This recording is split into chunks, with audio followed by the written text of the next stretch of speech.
Eu sempre achei que pai era aquele que ficava, que dava conta, que não media esforço. Mas parece que isso não importa quando você envelhece e perde o brilho que um dia teve. A voz do Marcelo ainda ecoava na minha cabeça quando cheguei em casa naquela noite, depois de ter sido barrado na porta da festa dele. Pai, o senhor não pode entrar assim. Isso aqui é um evento de alto nível. Tem gente importante. Por favor, não me faça passar vergonha. Cada palavra daquelas pesava como chumbo no meu peito. Eu tentei sorrir. Tentei fazer parecer que não doía. Mas doía. E doía fundo. Porque não era sobre a roupa que eu vestia. Era sobre o que eu tinha deixado de ser para os olhos dele. Sentei na varanda da minha casa. Aquela mesma casa onde criei ele e a irmã. Onde ensinei os dois a andar de bicicleta. Onde fiz aniversário simples, mas cheio de amor. A tinta estava descascada. O portão enferrujado. Mas era minha. Peguei o celular velho. Passei o dedo na tela rachada e vi as mensagens que eu tinha mandado para ele ao longo dos últimos meses. Filho, tá tudo bem contigo? Marcelo, passa aqui em casa qualquer dia. Saudade de você, meu filho. Todas visualizadas. Nenhuma respondida. Eu sabia que ele estava ocupado, que a vida dele tinha mudado.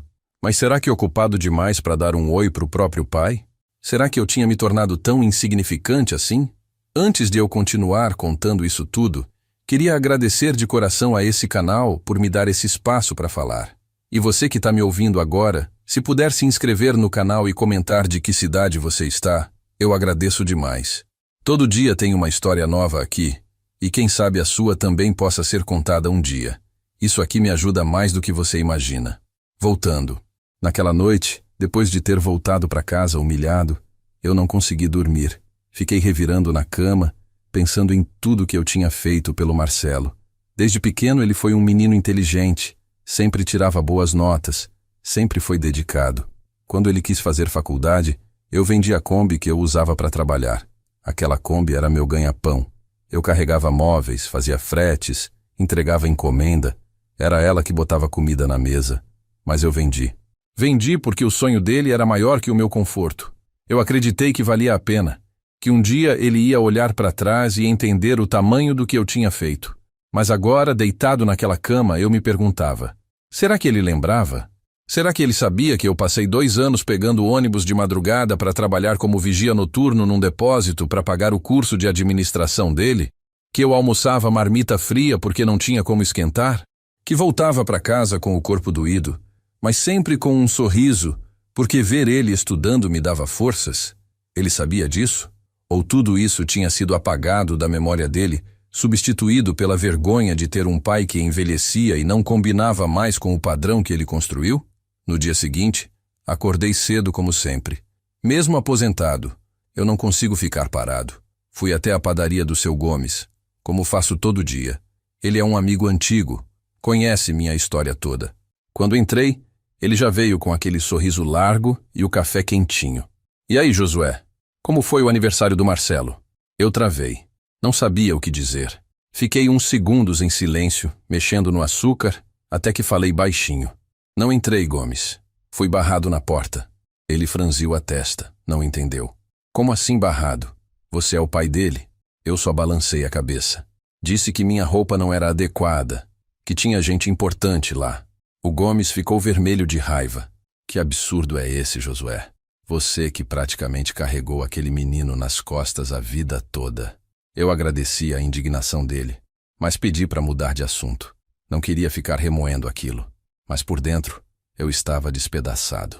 Os dias foram passando e eu fui tentando tocar a vida. Mas a ferida não fechava. Toda vez que eu via uma foto do Marcelo nas redes sociais, sempre bem vestido, sempre sorrindo ao lado da esposa, sempre cercado de gente bonita e rica, eu sentia um aperto no peito. Não era inveja, era tristeza. Tristeza de ver que ele tinha se tornado alguém que eu não conhecia mais. Alguém que tinha vergonha de mim. Eu lembrava do menino que sentava no meu colo e pedia para eu contar histórias antes de dormir. Onde é que esse menino tinha ido parar? Uma tarde, eu estava organizando uns papéis velhos num armário quando encontrei uma foto. Era do dia da formatura dele. Eu estava ao lado dele, com aquele terno que eu peguei emprestado do meu cunhado porque não tinha dinheiro para comprar um. O Marcelo estava radiante, segurando o diploma, e eu com a mão no ombro dele, orgulhoso como nunca estive na vida. Naquele dia, ele me abraçou forte e disse: Pai, eu não teria conseguido sem o Senhor. Tudo que eu sou, devo ao Senhor. Eu guardei essa foto com cuidado de novo, mas uma lágrima caiu no vidro do porta-retrato. Como é que a gente passa de tudo que eu sou para não pode entrar? Naquela mesma semana, eu recebi uma ligação. Era da Clarice, minha filha. Ela sempre foi mais próxima de mim. Sempre me ligava. Sempre perguntava se eu estava bem. Mas dessa vez, a voz dela estava diferente, tensa. Pai, o senhor viu o que o Marcelo postou? Eu disse que não, que eu mal mexia nessas coisas. Ela suspirou fundo. Ele postou um monte de fotos da festa, pai. Fotos com todo mundo, menos com o senhor. E tem gente comentando, perguntando, cadê você? Ele não respondeu ninguém. Meu coração apertou de novo. Clarice continuou. Pai, eu tô muito chateada com ele. Isso não tá certo. O senhor não merece ser tratado assim. Eu agradeci o carinho dela, mas pedi para ela não brigar com o irmão por minha causa. Não queria causar divisão na família. Mas por dentro, eu me sentia cada vez mais invisível. E foi aí que algo inesperado aconteceu. 2 dias depois daquela conversa com a Clarice, eu recebi uma ligação de um número desconhecido. Atendi meio desconfiado. Era uma voz masculina, educada, mas firme. Alô, é o senhor Josué? Confirmei. Senhor Josué, meu nome é Dr. Henrique Salles. Sou advogado. Estou ligando porque recebi uma informação que pode ser do seu interesse. O senhor tem um tempo para conversarmos pessoalmente? Eu fiquei confuso. Advogado? Que história era aquela? Mas algo na voz dele me deixou curioso. Aceitei. Marcamos para 2 dias depois num café no centro da cidade. E eu não fazia ideia de que aquela conversa ia mudar tudo. Eu fiquei ali parado na calçada, olhando para aquela porta fechada na minha cara, sentindo o peito apertar. A voz do Bruno ainda ecoava na minha cabeça. O senhor não pode entrar assim, pai. Assim como, filho? Assim vestido de mecânico? Assim com cheiro de graxa debaixo das unhas? Assim com a roupa que me sustentou a vida inteira e que sustentou você também? Eu respirei fundo, tentando não deixar a raiva tomar conta. Não era hora para isso. Eu tinha alguém importante do meu lado, alguém que eu queria que conhecesse meu filho, minha nora, meus netos. Mas parece que para eles, eu não era digno de entrar naquela festa chique que montaram no salão alugado, com buffet caro e convidados de terno e gravata. Dr. Henrique Tavares estava ao meu lado, calado. Ele tinha acabado de estacionar a BMW dele ali na frente e tinha descido do carro junto comigo. Nós tínhamos vindo direto da oficina, porque eu tinha prometido para ele que a gente passaria rapidinho na festa do Bruno antes de ir jantar. O Dr. Henrique era mais que um cliente para mim. Era um amigo de verdade, desses que a vida te dá quando você menos espera. Ele tinha conhecido meu trabalho há uns 5 anos, quando levou o carro dele para consertar na oficina onde eu trabalhava, lá na Avenida Paulista. Naquela época, o carro dele tinha dado um problema sério no motor, e ninguém estava conseguindo resolver. Eu fiquei até tarde, desmontei peça por peça e consertei. Ele ficou impressionado. Disse que nunca tinha visto um mecânico tão dedicado. Desde então, ele só levava os carros dele para mim, e com o tempo, a gente foi criando uma amizade. Ele me chamava para tomar café, me convidava para almoçar, conversava sobre a vida. Descobri que ele era dono de uma rede de concessionárias de carros importados aqui em São Paulo. Um homem de muito sucesso, mas simples no trato, humilde no jeito de ser.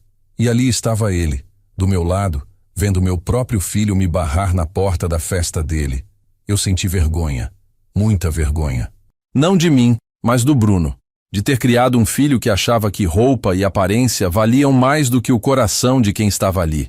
O Dr. Henrique colocou a mão no meu ombro e disse baixinho: Fica tranquilo, João. Vamos embora, não precisa passar por isso. Mas eu não queria ir embora. Eu tinha viajado quase 2 horas de ônibus, saído mais cedo do trabalho, comprado um presente para o meu filho, tudo porque ele tinha me ligado e dito que queria que eu estivesse lá. E agora, na hora H, eu não era bem-vindo. Foi quando a porta se abriu de novo. Era a Mariana, minha nora. Ela olhou para mim com aquele jeito de superioridade que ela sempre teve e depois olhou para o Dr. Henrique. Eu vi o rosto dela mudar. Ela conhecia ele. Claro que conhecia. Todo mundo que tinha dinheiro em São Paulo conhecia o Dr. Henrique Tavares. Ela arregalou os olhos, ajeitou o cabelo e mudou completamente o tom de voz. Desculpa, seu João. Acho que houve um mal-entendido. O senhor pode entrar sim, claro que pode. Eu senti um nó na garganta. Mal-entendido? Que mal-entendido? Fazia 2 minutos que ela e o Bruno tinham deixado bem claro que eu não podia entrar por causa da minha roupa. E agora, só porque ela viu o Dr. Henrique do meu lado, de repente eu estava liberado? O Dr. Henrique percebeu na hora. Ele era esperto, observador. Ele sorriu, mas não era um sorriso de simpatia. Era um sorriso de quem estava entendendo exatamente o que estava acontecendo. Ele olhou para Mariana e disse, educado, mas firme: Não se preocupe, minha senhora. Eu e o João já estávamos de saída mesmo, mas fiquei feliz em conhecer a família dele. Ele apertou minha mão, me deu um tapinha nas costas e voltou para o carro. Eu fiquei ali, sem saber o que fazer. Mariana estava vermelha, gaguejando, tentando explicar alguma coisa, mas eu não queria ouvir. Eu só dei as costas e fui atrás do Dr. Henrique. Entrei no carro dele e a gente ficou ali, parados, por uns bons minutos. Nenhum de nós dois falou nada. Eu estava com vergonha, com raiva, com tristeza, tudo misturado. E ele estava pensativo, olhando para o nada, até que ele suspirou fundo e disse: João, eu sei que você não gosta de falar sobre isso, mas eu preciso te fazer uma pergunta. Por que você nunca contou para o seu filho sobre a nossa sociedade? Eu olhei para ele, surpreso. Sociedade. Aquela palavra ainda soava estranha para mim. Fazia 3 anos que o Dr. Henrique tinha me chamado no escritório dele e tinha feito uma proposta que eu nunca imaginei que fosse ouvir na vida. Ele queria que eu fosse sócio dele numa nova concessionária que ele estava abrindo. Ele disse que confiava em mim, que eu entendia de carro como ninguém e que queria alguém de confiança ao lado dele. Eu achei que era brincadeira, mas não era. Ele colocou meu nome como sócio minoritário, me deu uma porcentagem dos lucros e desde então eu vinha recebendo uma grana boa todo mês. Não era uma fortuna, mas era o suficiente para eu ter comprado um apartamento pequeno, ter um carro velho, mas funcionando, e viver com dignidade. Mas eu nunca contei para o Bruno, nem para ninguém da família. Por quê? Porque eu tinha medo. Medo de que eles se aproximassem de mim por interesse. Medo de que o dinheiro mudasse a relação que a gente já tinha, que já era difícil. Eu sempre fui um homem simples e queria ser amado e respeitado pelo que eu era, não pelo que eu tinha. E olha só onde isso me levou. Meu próprio filho me barrou na porta da festa dele porque eu estava de macacão, porque eu não era chique o suficiente, porque eu era só o mecânico, o velho mecânico que ele tinha vergonha de apresentar para os amigos. Eu olhei para o Dr. Henrique e respondi com a voz embargada, porque eu queria que ele me aceitasse do jeito que eu sou, não do jeito que eu tenho. Ele balançou a cabeça como quem entendia, mas não concordava. João, às vezes a gente precisa mostrar para as pessoas o nosso valor, não por orgulho, mas para que elas parem de nos pisar. Eu fiquei calado. Será que ele estava certo? Será que eu deveria ter mostrado para o Bruno que eu não era só um velho mecânico largado? Que eu tinha conquistas, tinha dignidade, tinha amigos importantes? Naquele momento, meu celular tocou. Era uma mensagem do Bruno. Pai, entra aqui, por favor. A gente precisa conversar. Eu mostrei a mensagem para o Dr. Henrique. Ele deu de ombros. Decisão sua, João. Mas se eu fosse você, eu só entraria ali se fosse para dizer a verdade inteira. Era o dia do aniversário do Tiago, meu filho, e pela primeira vez em anos ele tinha me ligado pessoalmente para fazer o convite. Não foi a nora, não foi mensagem pelo celular da esposa dele. Foi ele mesmo, com aquela voz que eu conhecia desde que era um menino pequeno. Pai, vai ter uma festa aqui em casa no sábado para o meu aniversário. O senhor vem? Eu quase não acreditei. Fazia tanto tempo que ele não me chamava para nada, que aquele convite pareceu um milagre. Respondi que sim, na mesma hora, com o coração batendo forte. Desliguei o telefone e fiquei ali parado na sala, sentindo uma alegria que eu já tinha esquecido que existia. Meu filho tinha me chamado. Depois de tanto tempo de frieza, de respostas curtas, de visitas que duravam 15 minutos, ele tinha me chamado para a festa dele. Os dias que se seguiram foram estranhos. Eu me peguei pensando no que vestir, no que levar de presente, em como seria estar lá na casa dele cercado de gente. O Tiago sempre foi discreto com a vida dele. Nunca me apresentou os amigos direito. Nunca quis que eu participasse muito dos eventos da família da Camila. Eu entendia, ou pelo menos tentava entender. Ele tinha construído uma vida diferente da minha, com pessoas diferentes, e talvez eu não me encaixasse naquele mundo. Mas dessa vez ia ser diferente. Ele tinha me convidado. Isso significava alguma coisa. Significava que talvez ele estivesse começando a me enxergar de novo, a lembrar que eu existia, que eu era o pai dele. Na sexta à noite, o Emílio apareceu na minha casa sem avisar. Bateu na porta com aquele jeito dele, meio desconfiado, meio curioso. Quando abri, ele estava com uma sacola na mão e um sorriso no rosto. "Amanhã é o aniversário do seu filho, não é?" Ele perguntou, e eu confirmei. "Então vim te buscar. Você vai comigo." Eu não entendi na hora. Buscar para quê? Eu ia de ônibus mesmo, como sempre fazia. Mas o Emílio entrou, sentou no sofá e explicou. "Arnaldo, você salvou minha vida naquele dia. Eu não vou esquecer disso nunca. E amanhã você não vai sozinho. Eu te levo, te busco e fico lá fora esperando se precisar. Você não vai passar por isso sozinho." Eu tentei recusar. Disse que não precisava, que ele não tinha obrigação nenhuma. Mas ele insistiu, com aquela firmeza que só quem já passou por muito na vida tem. "Não tô pedindo, Arnaldo. Tô avisando. Amanhã eu passo aqui às 14h." E pensava também no Emílio, naquele homem que tinha aparecido na minha vida por acaso e que agora estava ali, do meu lado, me oferecendo uma coisa que eu não tinha há muito tempo: companhia. Quando o sábado chegou, eu me arrumei do jeito que pude. Coloquei uma calça jeans limpa, uma camisa de botão que eu guardava para ocasiões especiais e um sapato que eu tinha há anos, mas que ainda estava bom. Não era roupa cara, mas era digna. Era o melhor que eu tinha. Olhei no espelho e me vi como um homem velho, cansado, mas que ainda tinha um pouco de esperança nos olhos. Esperança de que aquele dia fosse diferente, de que meu filho, finalmente, me visse como eu sempre quis ser visto. O Emílio chegou pontualmente às 2h, mas não veio sozinho, e não veio num carro qualquer. Ele desceu de uma caminhonete preta, grande, impecável, e ao lado dele vinha outro homem, mais ou menos da idade do Tiago, bem vestido, sério. "Esse é o Marcelo, meu sócio", o Emílio disse, e o rapaz me cumprimentou com respeito. Eu fiquei sem entender direito o que estava acontecendo, mas entrei no carro mesmo assim. A caminhonete era luxuosa por dentro, cheirava a couro novo, tinha um som baixinho tocando. Eu me senti deslocado ali dentro, mas o Emílio conversava comigo naturalmente, como se fôssemos velhos amigos. No caminho, ele me contou um pouco mais sobre a vida dele. Disse que tinha uma empresa de transporte, que tinha crescido nos últimos anos, que tinha conseguido dar a volta por cima depois de ter perdido tudo. "Eu sei o que é ser humilhado, Arnaldo", ele disse olhando para a estrada. "Sei o que é ser tratado como se não valesse nada. Por isso que eu não deixo ninguém passar por isso sozinho, não quando eu posso ajudar." Eu agradeci sem saber direito o que dizer. Não estava acostumado com gente se importando comigo daquele jeito. Quando chegamos na frente da casa do Tiago, meu coração disparou. A rua estava cheia de carros, tinha gente entrando e saindo, música tocando lá dentro. Era uma festa grande, bem maior do que eu tinha imaginado. O Emílio estacionou a caminhonete bem na frente do portão. "Você quer que eu vá com você?" ele perguntou. E eu disse que não, que ia sozinho mesmo. Mas ele insistiu. "Arnaldo, eu vou com você. Não precisa ter vergonha de nada. Você é o pai dele." E foi aí que eu percebi que talvez naquele dia eu não fosse estar completamente sozinho como sempre estive. Desci do carro e o Emílio e o Marcelo vieram comigo. Caminhamos até o portão e eu toquei a campainha.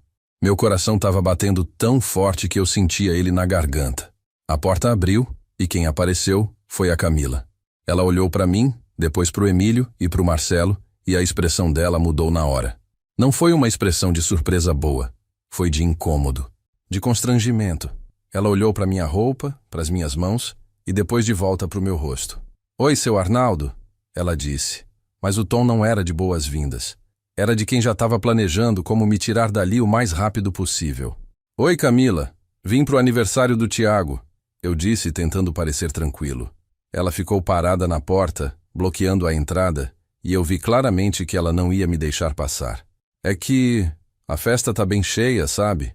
E o pessoal aqui é tudo bem arrumado. Não sei se o senhor vai se sentir confortável. As palavras dela me acertaram como um soco. Eu entendi na hora o que ela estava dizendo. Eu não servia para estar ali. Minha roupa não era boa o suficiente. Eu não era bom o suficiente. Quando a porta do salão se fechou na minha cara, senti algo diferente. Não foi só humilhação, foi raiva. Uma raiva que vinha de um lugar que eu achava que tinha enterrado há muito tempo. E o governador percebeu. Ele colocou a mão no meu ombro e disse baixinho: "Calma, seu Antônio. Ainda não acabou." Mas eu não queria calma. Eu queria justiça. A gente ficou ali parado por uns segundos, eu e ele, na entrada daquele lugar cheio de gente rica, cheio de gente que olhava para mim como se eu fosse nada. E foi aí que o telefone do governador tocou. Ele atendeu, ouviu alguma coisa e um sorriso apareceu no canto da boca dele.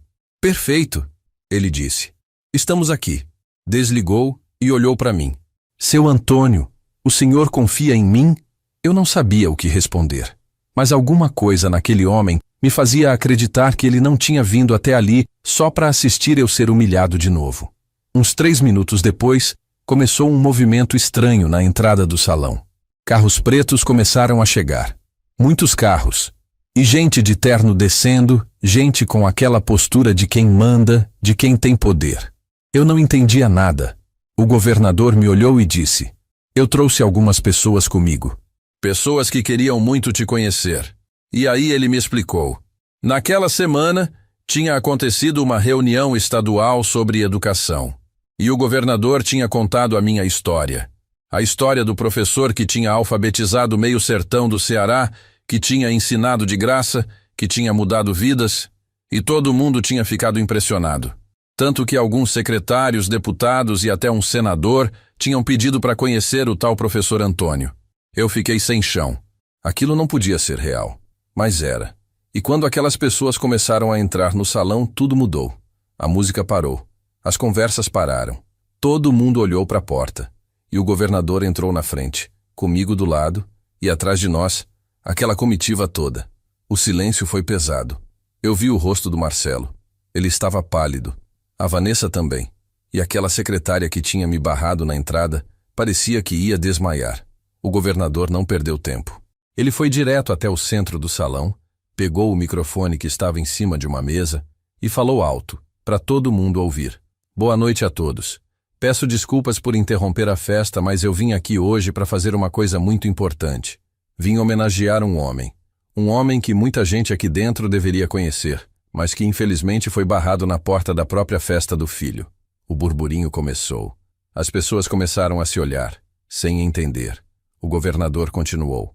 "Esse homem se chama Antônio Ferreira da Silva, e ele não é um homem qualquer. Ele é um dos maiores educadores que esse estado já teve. Alfabetizou mais de 1.000 pessoas, de graça, no interior, em comunidades que ninguém olhava. E hoje, ele foi impedido de entrar aqui porque a roupa dele não era boa o suficiente. Eu trouxe comigo hoje autoridades estaduais, pessoas que vieram aqui justamente para conhecer o professor Antônio, porque a gente está preparando uma homenagem oficial para ele, uma medalha de honra ao mérito. E eu achei que seria bonito fazer isso aqui, na frente da família dele, na frente do filho dele." O silêncio agora era absoluto. Ninguém mexia um músculo. Eu olhei para o Marcelo, e pela primeira vez em anos, eu vi vergonha no rosto dele. Vergonha de verdade. O governador me chamou para frente. Eu ainda estava meio tonto, meio sem acreditar. Ele colocou a mão no meu ombro e disse: "Seu Antônio, o senhor é um exemplo. E eu queria que todo mundo aqui soubesse disso." E aí ele começou a contar. Contou da escola improvisada que eu fazia debaixo de árvore. Contou dos cadernos que eu comprava do meu próprio bolso. Contou de alunos que hoje eram professores, enfermeiros, que tinham mudado de vida por causa das aulas que eu dava de graça. E a cada coisa que ele falava, eu via o rosto do Marcelo mudando. Eu via a Vanessa olhando para o chão. Eu via os convidados me olhando de um jeito completamente diferente. Quando o governador terminou de falar, ele me entregou um documento. Era uma certidão de honra ao mérito, assinada por ele e por outros nomes importantes do estado. Eu segurei aquele papel com as mãos tremendo. Não era pelo papel, era por tudo que aquilo representava. Era pela prova de que minha vida tinha valido a pena. De que eu não era um velho qualquer, esquecido, sem importância. Eu era alguém. E todo mundo ali dentro agora sabia disso. Aí, o governador fez algo que eu não esperava. Ele virou para o Marcelo e disse: Marcelo, eu acredito que o senhor é o filho do professor Antônio, não é? Marcelo balançou a cabeça, sem conseguir falar. O governador continuou: Então o senhor deve estar muito orgulhoso do pai que tem. Porque não é todo mundo que tem a honra de ser filho de um homem como esse. Marcelo tentou sorrir, mas não conseguiu. Ele só conseguiu dizer, baixinho, quase engasgado: Eu não sabia. E o governador cortou: Pois é, às vezes a gente não conhece as pessoas que vivem do nosso lado. Às vezes a gente julga pelo que vê por fora. Mas o valor de uma pessoa não tá na roupa que ela usa, tá no que ela fez. E seu pai fez muito. E pela primeira vez, eu vi lágrimas nos olhos dele. Não era arrependimento, ainda não, mas era o começo de alguma coisa. Era a primeira rachadura naquela parede que ele tinha construído entre nós. E eu senti uma coisa estranha no peito. Não era alívio, não era perdão. Era só o reconhecimento de que, finalmente, alguém tinha dito a verdade. Alguém tinha mostrado para ele quem eu realmente era. A festa continuou depois disso, mas o clima tinha mudado completamente. As pessoas vinham falar comigo, me cumprimentar, pedir para tirar foto. Deputados, empresários, gente que antes nem olhava na minha direção. E o Marcelo ficou ali, no canto, vendo tudo. Vendo o pai dele ser tratado como herói. Vendo o pai que ele tinha escondido, envergonhado, humilhado, ser aplaudido por todo mundo. E eu sabia que aquilo estava doendo nele. Sabia que ele estava percebendo o tamanho da besteira que tinha feito. Mas eu não fui até ele. Não ainda. Porque tinha uma coisa que eu precisava entender primeiro. Eu precisava saber se aquilo era só vergonha ou se era algo mais profundo. Se era só o medo de ser julgado pelos outros ou se era o começo de um arrependimento de verdade. E enquanto eu ficava ali, recebendo aqueles cumprimentos todos, eu sentia uma coisa crescendo dentro de mim. Não era vingança, era dignidade. Era a certeza de que eu não precisava mais provar nada para ninguém, nem para o meu filho. Quando o diretor se levantou e começou a contar para todos ali quem eu realmente era, senti meu peito apertar de um jeito que nem sei explicar. Não era vergonha, não era raiva, era uma mistura de tudo, de cansaço, de tristeza, de alívio e de uma dor que eu vinha guardando há tanto tempo que já tinha virado parte de mim. Ele falou do prêmio, da homenagem, de como meu nome tinha sido escolhido entre centenas de professores do estado inteiro. Disse que eu era uma referência, que tinha mudado vidas, que tinha construído uma carreira inteira com dignidade. E enquanto ele falava, eu via os olhos daquelas pessoas mudando, a forma como me olhavam, como se de repente eu tivesse deixado de ser invisível, como se eu tivesse ganhado o direito de existir ali. E isso, meu amigo, isso doeu mais do que tudo, porque eu sempre fui essa pessoa. Eu sempre tive essa história. Eu sempre carreguei essa vida nas costas. Mas enquanto eu estava de camisa velha e calça surrada, ninguém quis saber. Enquanto eu era só o pai do Rodrigo, o velho que apareceu sem avisar, ninguém me deu valor. Precisou de um terno emprestado, de um diretor ao meu lado, de um prêmio com meu nome gravado, para que essas pessoas me vissem como gente. E o pior de tudo, meu próprio filho estava entre elas. Ele também precisou ouvir de outra pessoa quem eu era, como se ele não soubesse. Como se ele não tivesse crescido vendo eu sair todo dia antes do sol nascer para dar aula. Como se ele não tivesse me visto corrigindo prova de madrugada, preparando material, levando aluno para casa quando chovia. Ele sabia. Só que em algum momento da vida dele, aquilo deixou de importar. O salão ficou em silêncio depois que o diretor terminou de falar. Um silêncio pesado, daqueles que machuca. Eu senti todos os olhares em cima de mim. A esposa do Rodrigo estava pálida, com a mão na boca, como se tivesse acabado de entender o tamanho da besteira que tinha feito. Os convidados começaram a cochichar entre si, alguns com vergonha no rosto, outros com pena. E o Rodrigo? Meu filho estava parado no meio daquilo tudo, sem reação. Ele me olhava como se estivesse vendo um fantasma, como se tivesse acabado de perceber que tinha perdido algo e não sabia mais como recuperar. Eu não disse nada. Não precisava. O silêncio já tinha dito tudo. Foi quando uma das convidadas, uma senhora de cabelo grisalho que eu nem conhecia, Se aproximou de mim com os olhos marejados. Ela segurou minha mão com uma força que me surpreendeu e disse: "O senhor foi meu professor. Faz mais de 30 anos. O senhor me ensinou a ler. Eu nunca esqueci. E ali, naquele momento, eu senti um nó na garganta que quase me derrubou. Porque aquilo era real. Aquilo era verdade. Aquilo era o que eu tinha construído com a minha vida. E ninguém ali, nem meu próprio filho, podia apagar isso. A mulher me abraçou e eu deixei. Deixei porque eu precisava. Porque fazia tempo que ninguém me abraçava daquele jeito. Com gratidão, com respeito, com amor de verdade. Outras pessoas começaram a se aproximar. Algumas eu reconheci, outras não. Mas todas tinham uma história. Um menino que eu ajudei a passar no vestibular. Uma mãe que eu convenci a não tirar a filha da escola. Um pai que eu orientei quando o filho estava se perdendo. E enquanto elas falavam, eu percebi uma coisa que me partiu o coração. Essas pessoas se lembravam de mim. Elas guardavam meu nome, minha voz, meus conselhos. Elas me carregavam dentro delas. Mas meu próprio filho tinha me esquecido. Ele tinha apagado tudo o que eu fiz, tudo o que eu fui, e tinha me tratado como um estranho, como alguém que não merecia nem entrar na festa dele. Eu olhei para ele de longe.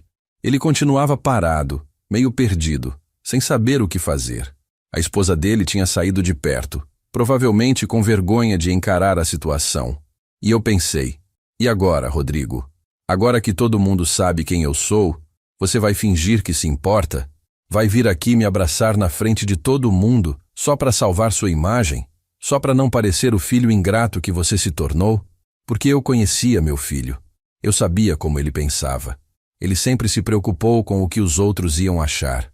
Sempre quis ser visto como o cara bem-sucedido, o cara que venceu, o cara que deixou o passado para trás.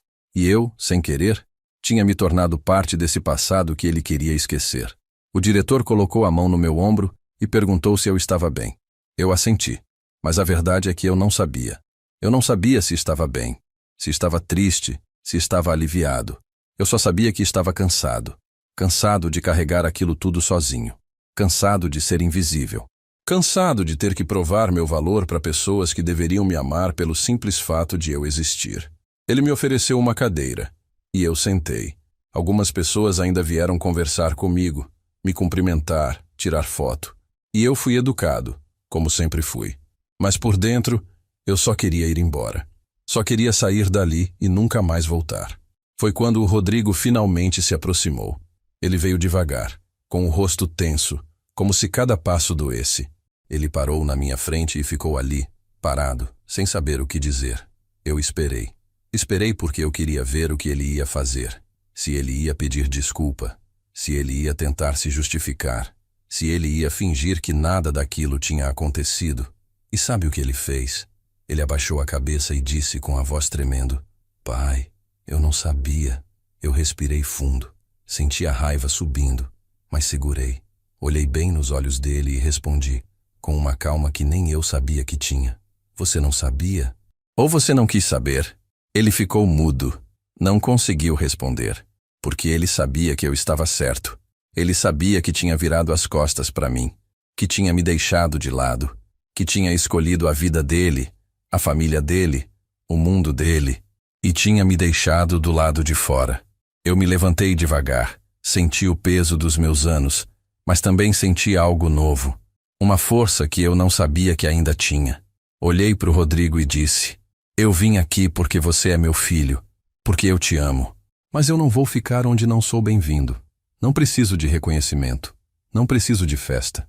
Eu só precisava que você me visse, e você não viu." Virei as costas e comecei a caminhar em direção à saída. O diretor veio comigo, calado, respeitoso. E enquanto eu andava, ouvi o barulho da festa voltando aos poucos. As conversas, as risadas, a música. Como se nada tivesse acontecido. Como se eu nunca tivesse estado ali. E talvez fosse melhor assim. Quando saímos daquela festa, eu ainda sentia o gosto amargo da humilhação misturado com algo novo. Uma sensação estranha de justiça que eu não tinha pedido, mas que tinha acontecido na minha frente. O Dr. Henrique não disse nada no elevador. Ele só colocou a mão no meu ombro, firme, como quem diz sem palavras que estava ali comigo. E eu, que passei a vida inteira sendo forte sozinho, senti que talvez não precisasse carregar tudo nas costas o tempo todo. Descemos até o estacionamento. Ele abriu a porta do carro para mim, um gesto simples, mas que me fez sentir respeitado de um jeito que há muito tempo eu não sentia. Entrei no banco de couro macio, ainda com aquela roupa simples que a Nora tinha desprezado, e pensei, meu Deus, como a gente pode ser tão cego para enxergar o que realmente importa? O doutor entrou do outro lado, ajeitou o retrovisor e olhou para mim. Seu Martinho, o senhor tá bem? Só. Não esperava que as coisas fossem acontecer desse jeito. Eu olhava pela janela, vendo os prédios iluminados, as pessoas apressadas, e me perguntava quantas delas também carregavam histórias de rejeição, de dor calada, de filhos que viraram estranhos. Sabe, doutor, eu falei de repente, quebrando o silêncio. Quando o Roberto era pequeno, eu fazia de tudo para ele. Trabalhava como mecânico o dia inteiro, chegava em casa sujo de graxa, cansado, mas se ele pedisse para brincar, eu brincava. Se ele queria que eu ajudasse na lição, eu ajudava, mesmo sem entender direito aquelas contas novas que a escola ensinava. Eu não tinha estudo, mas eu tinha amor, eu tinha tempo, eu tinha presença. Ele precisava sim, só que de um jeito diferente. Ele precisava que eu continuasse sendo o pai dele, mesmo com ele crescido. E eu me fechei na minha dor, doutor. Fiquei tão preso na saudade da minha esposa que deixei meu filho sozinho também. Porque quando o Arthur nasceu, eu só fui conhecer o menino 3 meses depois. Eu tinha me tornado um fantasma na vida do meu próprio filho, doutor. E quando a gente some assim, é fácil para os outros apagarem a gente de vez. Tô ocupado, pai. Não dá hoje, pai. Vou te ligar depois. E o depois nunca chegava. Até que eu cansei de insistir. Até que eu aceitei que talvez eu não fosse mais bem-vindo na vida dele. O lugar era simples, honesto, do tipo que me fazia sentir em casa. Sentamos numa mesa de fórmica no canto. Ele pediu 2 cafés e um pedaço de bolo de fubá para cada um. Quando o café chegou, fumegando, eu segurei a xícara com as 2 mãos, sentindo o calor. E foi como se aquele calor também aquecesse um pouco da frieza que tinha ficado no meu peito. Seu Martinho, posso te perguntar uma coisa? Sabendo que corria o risco de ser mal recebido? Um homem raro. Quando a gente saiu da padaria, já era quase meia-noite. Ele me deixou em casa, na Vila Matilde, naquele sobrado velho onde eu morava sozinho havia anos. Antes de eu sair do carro, ele segurou meu braço. Seu Martinho, o senhor tem meu telefone. Se precisar de qualquer coisa mesmo, me liga, tá? Ele esperou eu entrar em casa antes de ir embora. Quando fechei a porta, fiquei ali parado no escuro da sala, ouvindo o silêncio. E naquele silêncio, eu pensei, será que alguma coisa vai mudar? Será que o Roberto vai me procurar depois do que aconteceu hoje? Eu não sabia, mas uma coisa eu tinha certeza. Eu tinha feito o que era certo. Eu tinha ido. Eu tinha tentado. E não importava quantas portas me fechassem na cara, eu não ia deixar de ser pai. Fui dormir naquela noite com o coração dividido. Metade dele ainda doía pela rejeição. A outra metade se aquecia com a bondade inesperada de um homem que eu mal conhecia, mas que tinha me tratado com mais dignidade do que meu próprio sangue. E eu me perguntei, será que a família não é isso? Não é quem tem o nosso sobrenome, mas quem fica do nosso lado quando a gente mais precisa? Quando entrei naquela festa de novo, depois de tudo que tinha acontecido lá fora, eu não era mais o mesmo homem que tinha sido barrado na porta. Não era mais o velho esquecido, o pai que não servia para estar ali. Eu estava ao lado do Dr. Henrique Salles, e cada passo que eu dava dentro daquela casa, ao lado dele, parecia ecoar mais alto do que qualquer palavra que eu pudesse ter dito antes. As pessoas se viravam, cochichavam, abriam espaço, e meu filho ficou pálido quando me viu. A esposa dele, aquela Renata que tinha me olhado com tanto desprezo, ficou paralisada no meio da sala, segurando uma taça de vinho como se fosse um escudo. Os convidados começaram a se aproximar, não de mim, mas do doutor. Queriam cumprimentá-lo, queriam tirar foto, queriam ser vistos perto dele. E eu estava ali, bem do lado. O homem que eles tinham tirado da festa meia hora atrás, agora voltava como parte da comitiva de um dos médicos mais respeitados daquela cidade. A ironia era tão pesada que quase dava para sentir o gosto dela no ar. Dr. Henrique colocou a mão no meu ombro e disse em voz alta, para todo mundo ouvir: "Esse aqui é o Joaquim, um dos homens mais dignos que eu já conheci na minha vida, e vocês acabaram de tirar ele daqui, por causa da roupa que ele estava usando." Ele falou isso olhando direto para o Marcelo. Meu filho não conseguiu responder.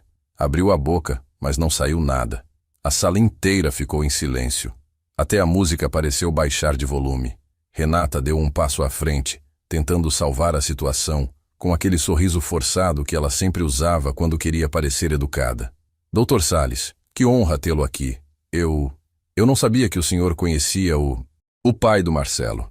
Ela quase engasgou ao falar pai, como se a palavra queimasse.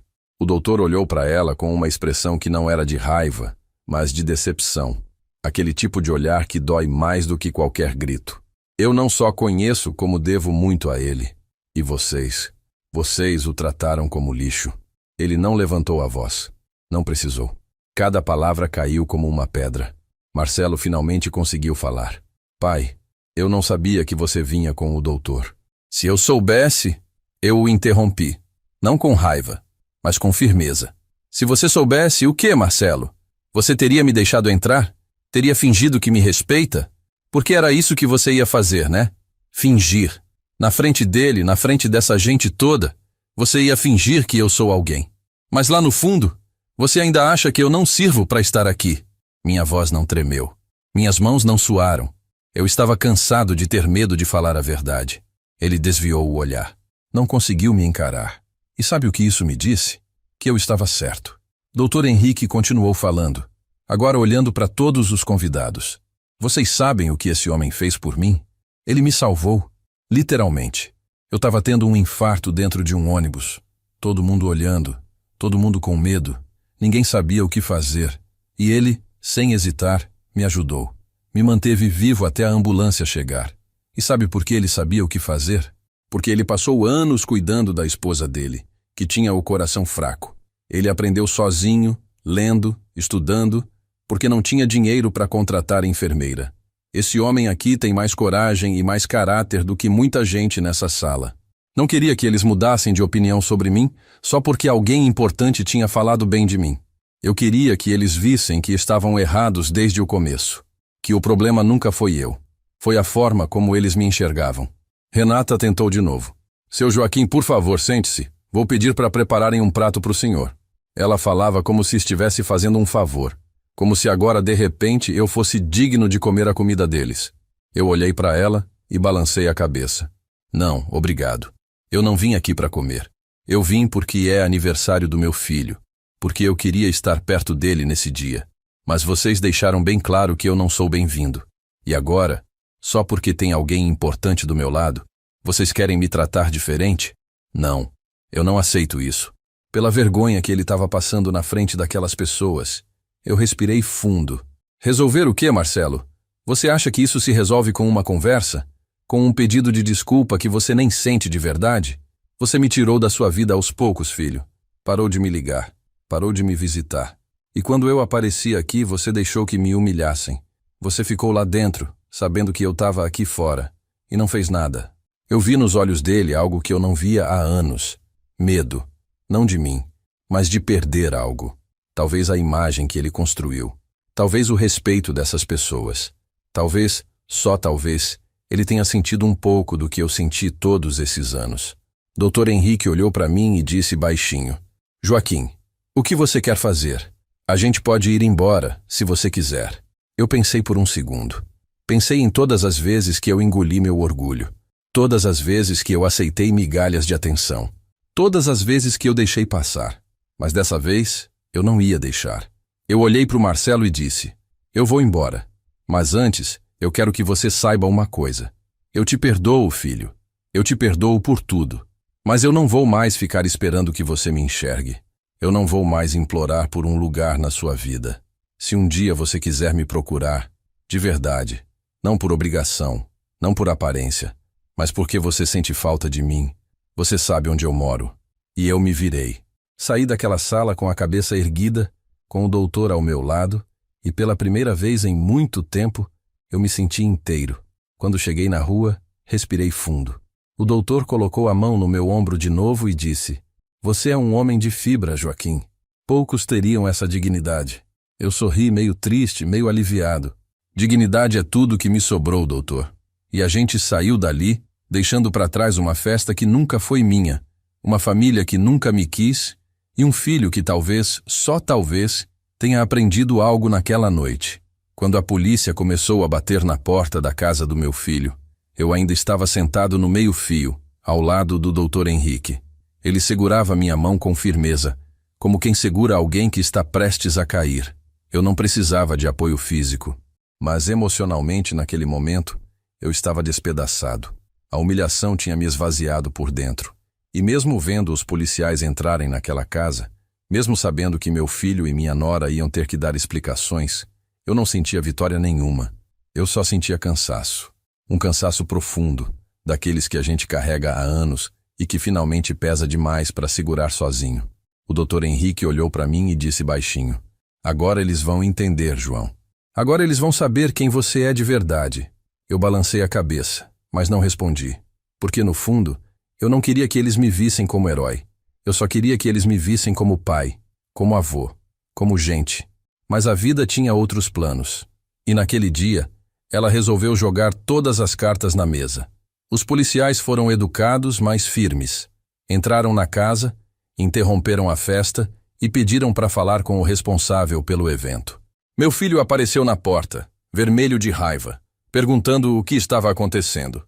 A nora dele veio atrás, com aquele ar de superioridade que ela sempre teve. E foi quando um dos policiais apontou para mim, sentado ali na calçada, e disse: "O senhor conhece esse homem?"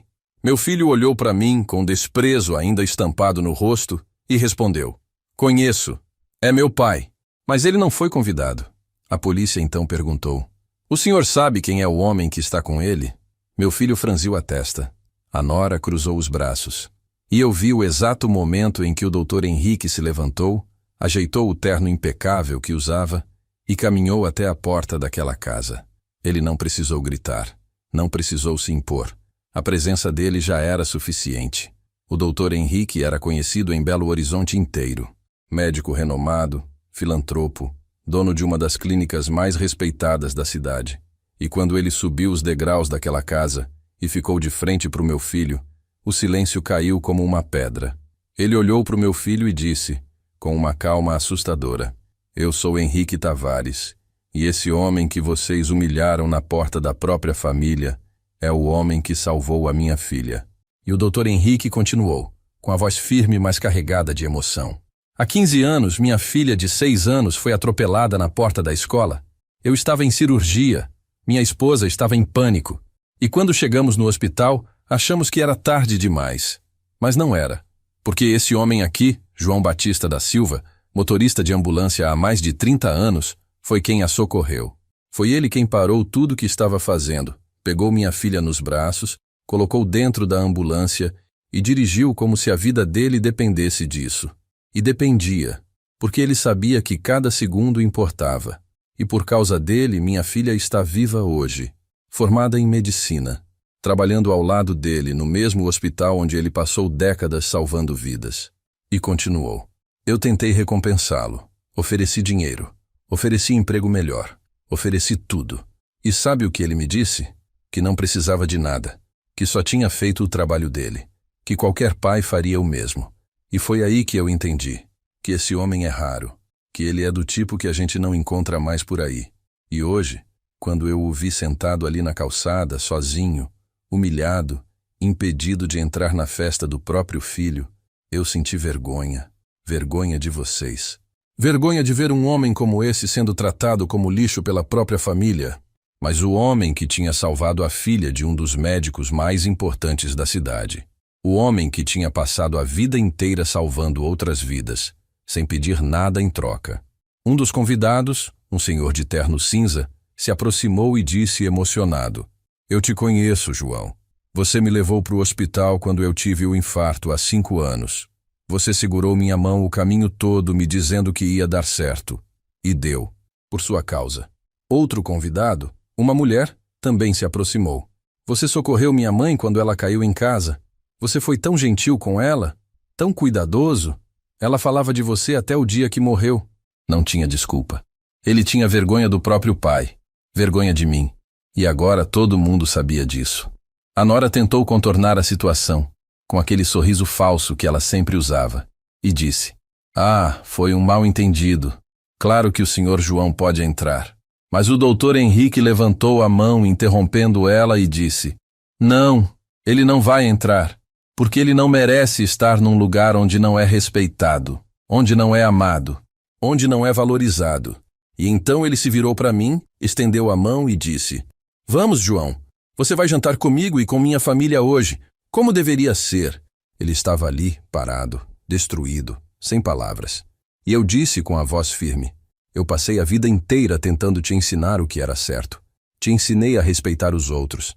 Te ensinei a valorizar as pessoas pelo que elas são, e não pelo que elas têm. Mas você escolheu outro caminho. E tudo bem. Eu não vou mais correr atrás de você. Eu não vou mais implorar por um lugar na sua vida. Porque eu aprendi uma coisa hoje, que família não é quem tem o mesmo sangue. Família é quem te valoriza, quem te respeita, quem te ama de verdade. A gente passa a vida inteira achando que conhece alguém, que criou alguém, que deu tudo, e descobre que para a pessoa você sempre foi pequeno demais, sempre foi pouco. E o pior, ela sempre achou isso, só que você nunca viu. Depois que o deputado subiu no carro e foi embora, ficou aquele silêncio pesado no salão. As pessoas começaram a sair aos poucos, constrangidas, como se tivessem presenciado algo que não deveriam. Alguns vinham até mim, pediam desculpa com os olhos, apertavam minha mão sem saber o que dizer. Eu só acenava com a cabeça. Não tinha raiva de ninguém ali. Tinham sido todos enganados, assim como eu fui a vida inteira. A Beatriz ficou parada no mesmo lugar, branca como papel, segurando a mão do Rafael como se fosse desmaiar. E meu filho não conseguia me olhar. Ficou ali, de pé, com a cabeça baixa, as mãos nos bolsos, tentando sumir dentro da própria pele. Eu respirei fundo, passei a mão no cabelo, ajeitei a camisa velha que ele tinha tanto nojo e fui até ele. Parei bem na frente.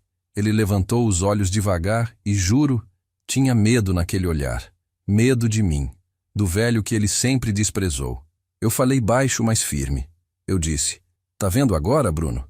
Tá vendo o tipo de gente que você escolheu para ser?" Ele abriu a boca, mas não saiu som. Tentou de novo. "Pai, eu não sabia que o senhor conhecia ele." "Eu juro que eu não..." Eu cortei na hora. "Não é sobre conhecer ele, Bruno. É sobre você ter trancado a porta na minha cara. É sobre você ter deixado sua mulher me botar para fora na frente de todo mundo como se eu fosse um mendigo. Como se eu não fosse nada." Ele engoliu seco. Tentou tocar no meu braço, mas eu dei um passo para trás. "Eu errei, pai. Eu sei que eu errei. Mas eu posso consertar isso. A gente pode conversar, Eu balancei a cabeça devagar. "Você não errou, Bruno. Você escolheu. Escolheu essa vida. Escolheu essa mulher. Escolheu fingir que eu não existia porque eu não cabia no seu mundo de mentira. E tudo bem. Cada um faz suas escolhas. Mas agora eu também vou fazer a minha. Também sem você." Vi a ficha cair nos olhos dele. Vi o desespero começar a subir. "Não fala assim, pai. Por favor." Mas eu já tinha me virado. Já estava indo embora. Dessa vez, era eu quem estava fechando a porta. Saí daquele salão com a cabeça erguida. E pela primeira vez em anos, eu não me senti pequeno. Não me senti envergonhado. Eu me senti livre. Livre daquela dor de tentar ser aceito por quem nunca ia me aceitar. Livre daquela angústia de querer ser amado por quem só sabia me usar quando convinha. Voltei para minha casa. Para o meu quartinho simples. Para os meus livros. Para as minhas memórias. E pela primeira vez, aquilo me bastou. Porque eu finalmente entendi uma coisa. O problema nunca foi eu não ser suficiente. O problema foi eu ter acreditado nisso. Nos dias seguintes, Bruno me ligou umas 10 vezes. Mandou mensagem. Pediu para eu atender. Disse que precisava conversar. Que queria me ver. Que estava arrependido. Eu não respondi nenhuma. Não por raiva, mas porque não tinha mais nada para ser dito. Algumas pontes, quando queimam, não tem como reconstruir. E tudo bem. A gente não precisa carregar todo mundo para sempre. Às vezes, soltar é o único jeito de respirar. Uma semana depois, recebi uma ligação. Era do deputado. Ele disse que tinha pensado muito naquele dia. Disse que ficou impressionado com a forma como eu reagi, com a dignidade que eu mantive, mesmo sendo humilhado daquele jeito. Disse que queria me oferecer um trabalho, um projeto social que ele estava montando, voltado para a formação de jovens em áreas de risco. Ele queria que eu ajudasse, não como favor, mas porque acreditava que eu tinha algo valioso para ensinar. Experiência, caráter, verdade. Aceitei, não pelo dinheiro, mas porque finalmente alguém tinha visto em mim o que meu próprio filho nunca quis ver: valor. Hoje eu trabalho com esses meninos. Ensino o que sei. Converso, ouço, ajudo como posso. E sabe o que é engraçado? Eles me respeitam, me escutam, me chamam de seu José com carinho, me abraçam quando chegam, me procuram quando estão perdidos. E eu percebo que passei tantos anos correndo atrás de um amor que não existia, que esqueci de reparar nos tantos outros que estavam ao meu redor, nos vizinhos que me cumprimentavam, nos amigos da oficina que me chamavam para um café, nas crianças da rua que pediam para eu consertar a bicicleta. Eu sempre tive família, só não era de sangue. E o Bruno, ele apareceu aqui em casa faz uns 2 meses. Bateu na porta, humilde, pedindo para entrar. Eu deixei. A gente conversou. Ele chorou, pediu perdão, disse que tinha sido um idiota, que tinha perdido o rumo, que tinha se deixado levar pela ambição, pelo dinheiro, pela aparência, que tinha esquecido de quem ele era, de onde tinha vindo. Eu escutei tudo. E no final eu disse: eu te perdoo, Bruno, mas perdoar não é esquecer, não é voltar para o que era antes. É só soltar a dor e seguir. Ele entendeu, ou pelo menos tentou. A gente se vê de vez em quando agora, não como era, nunca vai ser, mas com respeito, com verdade. E isso para mim já é o bastante. Hoje, quando olho para trás, não sinto mais raiva, não sinto mais mágoa, sinto só uma paz estranha. A paz de quem entendeu que o valor da gente não está em quem nos aceita, mas em quem a gente escolhe ser, independente de plateia. Eu escolhi ser honesto, escolhi ser humilde, escolhi ser eu. E se isso não foi suficiente para alguns, problema deles, não meu. Porque eu aprendi uma coisa nessa vida toda: a maior vingança não é fazer o outro pagar, é você se levantar e ser feliz sem precisar dele. Se você está ouvindo essa história agora e já passou por algo parecido, já foi rejeitado, desprezado, humilhado por quem você amava, eu quero te dizer uma coisa: você não precisa provar nada para ninguém. Você não precisa se encaixar. Não precisa ser aceito. Você só precisa ser verdadeiro. Porque no fim, o que fica não é o aplauso dos outros. É a paz que você sente quando deita a cabeça no travesseiro e sabe que foi digno. Comenta aí de onde você está nos ouvindo. Compartilha essa história com alguém que precisa ouvir. E se ela tocou seu coração, se inscreve no canal. Todo dia tem uma história nova. E quem sabe a próxima não seja a sua.